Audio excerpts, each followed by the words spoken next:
السلام علیکم ورحمۃ اللہ وبرکاتہ۔ بسم اللہ الرحمن الرحیم۔ عزیز طلبہ، حدیث کے آج کے سبق میں ہم حدیث نمبر 106 سے شروع کر رہے ہیں، توجہ کیجیے۔ بسم اللہ الرحمن الرحیم۔ عن عائشہ رضی اللہ تعالی عنہ قالت کان رسول اللہ صلی اللہ علیہ وسلم یستفتح الصلاۃ بالتکبیر والقراءۃ بالحمد للہ رب العالمین۔ حضرت عائشہ رضی اللہ تعالیٰ عنہ سے روایت ہے کہ رسول اللہ صلی اللہ علیہ وسلم تکبیر تحریمہ سے نماز شروع کرتے تھے اور قرات کا آغاز الحمد للہ رب العالمین سے کرتے تھے۔ وکان اذا رکع، اور جب آپ رکوع میں جاتے، لم یشخص رأسہ، تو سر مبارک کو نہ تو اوپر کی جانب اٹھاتے، ولم یصوبہ، اور نہ نیچے کی جانب جھکاتے، ولیکن بین ذالک، بلکہ درمیانی حالت میں رکھتے تھے۔ وکان اذا رفع رأسہ، اور جب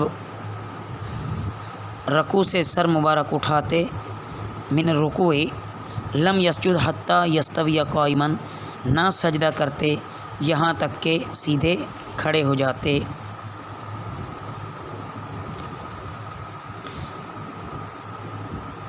وکان اذا رفع رأسہ من السجدۃ، اور جب سجدے سے سر مبارک اٹھاتے، لم یسجد، نہ سجدہ کرتے، یعنی یہاں دوسرا سجدہ مراد ہے، حتی یستوی جالسا، یہاں تک کہ سیدھے بیٹھ جاتے۔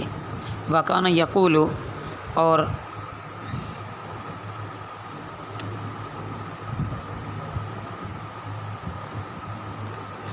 وکان یقول فی کل رکعتین التحیۃ،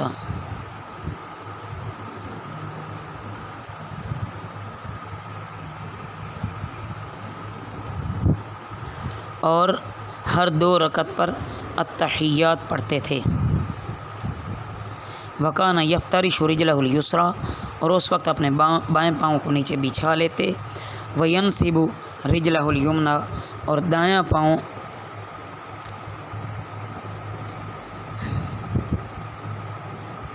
کھڑا کر لیتے تھے۔ وکان ینہا عن عقبۃ الشیطان، اور شیطان کی طرح بیٹھنے سے منع فرماتے تھے۔ وینہا، اور منع فرماتے تھے اس بات سے یہ کہ ان یفترش الرجل ذراعیہ افتراش السبع، کہ آدمی اپنی باہیں زمین پر رکھے جس طرح کہ درندے اپنی کلائیاں زمین پر بچھا کے بیٹھتے ہیں۔ وکان یختم الصلاۃ بالتسلیم، اور آپ السلام علیکم ورحمۃ اللہ کہہ کر نماز ختم فرماتے تھے۔ اس حدیث مبارکہ میں بھی عزیز طلبہ مطلب یہی ہے کہ نماز کو ٹھہر ٹھہر کر آداب کے ساتھ، ارکان کی تعدیل کے ساتھ نماز ادا کرنی چاہیے۔ تعدیل بھی اسی طرح کہتے ہیں کہ جو عضو جس حالت میں ہو وہ اسی حالت میں آ جائے، پھر اگلا رکن ادا کیا جائے، تو اس کو تعدیل کہتے ہیں۔ باقی رہا کہ پنجوں کے بل پاؤں کھڑے کر کے ان کی ایڑیوں پر بیٹھنا، یہ بھی اچھی بات نہیں ہے، اور صرف گھٹنے اور پنجے زمین پر لگے ہوں، اور اسی طرح کتے، بھیڑیے وغیرہ یہ ایڑیوں پر بیٹھا کرتے ہیں، اور اس لیے نماز میں اس طرح بیٹھنے سے منع فرمایا گیا ہے۔ بہرحال اگر کوئی معذور ہو تو اس طرح بیٹھ سکتا ہے، ورنہ عام حالات میں اور بلا عذر نماز میں اس طرح بیٹھنے سے منع فرمایا گیا ہے۔ عن ابی حمید الساعدی رضی اللہ تعالی عنہ قال فی نفر من اصحاب رسول اللہ صلی اللہ علیہ وسلم، حضرت ابو حمید ساعدی سے روایت ہے کہ انہوں نے صحابہ کرام رضی اللہ تعالیٰ عنہ مجمعین کی ایک جماعت کے سامنے فرمایا، انا احفظکم لصلاۃ رسول اللہ صلی اللہ علیہ وسلم، کہ مجھے رسول اللہ صلی اللہ علیہ وسلم کی نماز آپ سب لوگوں سے زیادہ یاد ہے۔ رأیتہ اذا کبر، میں نے آپ صلی اللہ علیہ وسلم کو دیکھا جب آپ تکبیر کہتے جعل یدیہ حذاء منکبیہ، جب آپ نماز شروع کرتے تو تکبیر کہتے، اور تکبیر کہتے تو اپنے دونوں ہاتھ اٹھا کر مونڈوں تک لے جاتے۔ وَإِذَا رَكَعَ، اور جب رکوع کرتے امکن یدیہ من رکبتیہ، تو اپنے دونوں ہاتھوں سے گھٹنوں کو مضبوطی سے پکڑ لیتے۔ ثم حاصر ظہرہ، پھر اپنی کمر پوری طرح موڑ دیتے۔ فَإِذَا رَفَعَ رَأْسَهُ اسْتَوَى حَتَّى يَعُودَ كُلُّ فَقَارٍ مَكَانَهُ،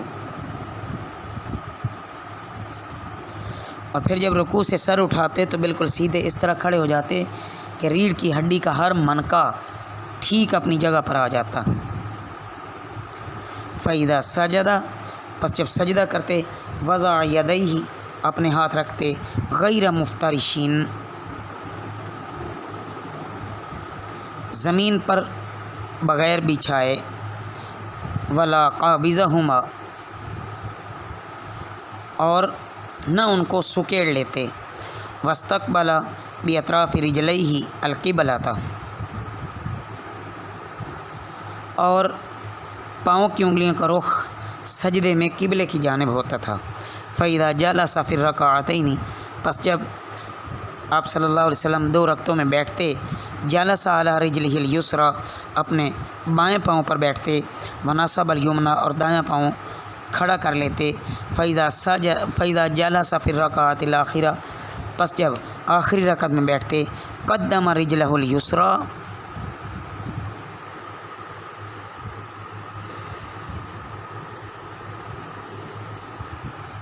اپنے بائیں پاؤں کو آگے کی جانب نکال لیتے، ونصب الاخریٰ،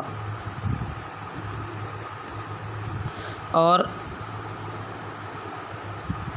دائیں پاؤں کو کھڑا کر لیتے، وقعد علی مقعدتہ، اور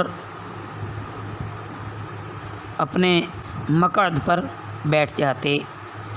عزیز طلبہ، اس حدیث میں یہ تفرق کا عمل ہے کہ پاؤں ایک جانب پر نکال لینا اور مقعد پر بیٹھنا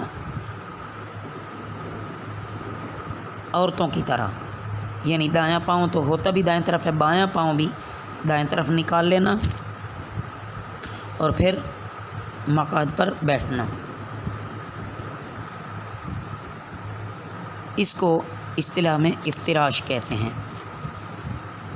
ابھی مزید آگے احادیث آتی ہیں تو وہاں مزید اس مسئلے کی وضاحت ہو جائے گی کہ آپ صلی اللہ علیہ وسلم اس طرح بیٹھا کرتے تھے یا یہ حکم عورتوں کے لیے ہے۔ ابھی آگے ترجمہ دیکھیے اگلی حدیث مبارکہ کا۔ عن ابی ہریرہ رضی اللہ تعالیٰ عنہ قال کان رسول اللہ صلی اللہ علیہ وسلم یسکت بین التکبیر و بین القراءۃ اسکاتۃ۔ حضرت ابو ہریرہ رضی اللہ تعالیٰ عنہ سے روایت ہے کہ رسول اللہ صلی اللہ علیہ وسلم تکبیر تحریمہ اور قرات کے درمیان کچھ سکوت فرماتے تھے۔ فقلت، میں نے عرض کیا، بی ابی انت و امی، میرے ماں باپ آپ پر قربان ہوں یا رسول اللہ صلی اللہ علیہ وسلم، اسکاتک بین التکبیر و بین القراءۃ ما تقول، تکبیر اور قرات کے درمیان آپ کی خاموشی ہے، آپ کیا پڑھتے ہیں؟ قال، آپ صلی اللہ علیہ وسلم نے فرمایا، اقول، میں کہتا ہوں، اللہم باعد بینی، اے اللہ دور کر دے مجھ سے اور میرے درمیان خطایا یا میری خطائیں، کما باعدت، جیسا کہ تو نے دور کر دیا، فاصلہ پیدا کر دیا، بین المشرق والمغربی، مشرق اور مغرب کے درمیان۔ اللہم نقنی من الخطایا، اے اللہ میری خطاؤں سے مجھے پاک صاف فرما دے، ایسا کما یونق الثوب الابیض من الدنس، جیسا کہ سفید کپڑا میل کچیل سے صاف کر دیا جاتا ہے۔ اللہم اغسل خطایا بالماء، اے اللہ میری خطاؤں کو معاف فرما دے پانی سے، والثلج اور برف سے، والبردی اور اولے سے۔ تو عزیز طلبہ، اس حدیث مبارکہ میں بھی وہی بیان فرمایا گیا ہے کہ یہاں خطا یا کا لفظ ہے اور ذنوب کا لفظ ہے، وہاں ان سے اس قسم کی لغزشیں کیا مراد ہیں؟ انبیاء کرام علیہم الصلاۃ والسلام سے تو گناہ ہوتے ہی نہیں ہیں، باقی